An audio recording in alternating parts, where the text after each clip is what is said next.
saya seringkali pakai metode menafsirkan Alkitab itu bukan terus saya kembang-kembangkan sendiri, saya mikir-mikir sendiri, saya uraikan menurut kebenaran saya sendiri, tidak. Tapi saya menafsirkan Alkitab menurut apa kata ayat-ayat lain yang berkaitan dengan ayat tersebut. Contoh seperti ini. Ya, mari kita lihat dari Lukas 14 ayat 26. Kalau saudara membaca Lukas 14 ayat 26 ini memang aneh kan? Kenapa kok Tuhan mengajarkan kamu kalau tidak membenci, kamu tidak layak bagi aku. Jadi kita disuruh membenci. Nah, ada pendeta yang mengajarkan kepada jemaatnya untuk membenci keluarganya, membenci entah saudaranya, orang tuanya, dan sebagainya, dibenci demi mengikut Kristus. Ini ajaran benar apa enggak sih? Lalu orang bilang, ya benar, ini Alkitab kok. Yang ngomong kan Alkitab ini, bahwa kita harus membenci. Nah, sebelum menyimpulkan, kita harus lihat dulu ayat yang lain kan. Nah, makanya ayat menafsirkan ayat.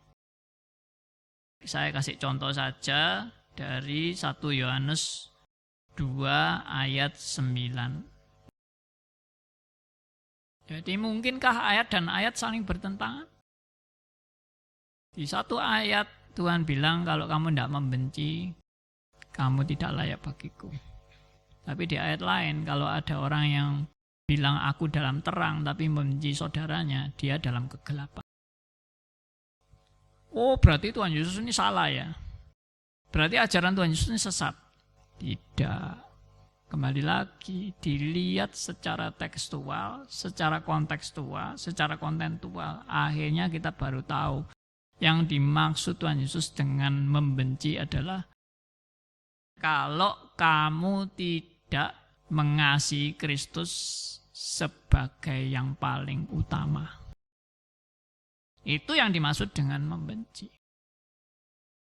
Artinya kamu tidak betul-betul mengasihi Kristus sebagai yang paling utama.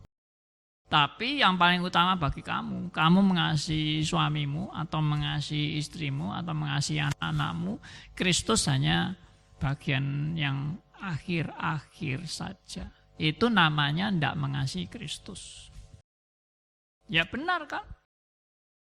Kalau kita bilang, aku mengasihi Kristus, tapi Kristus yang aku kasih cuma buat ya memenuhi kebutuhanku saja.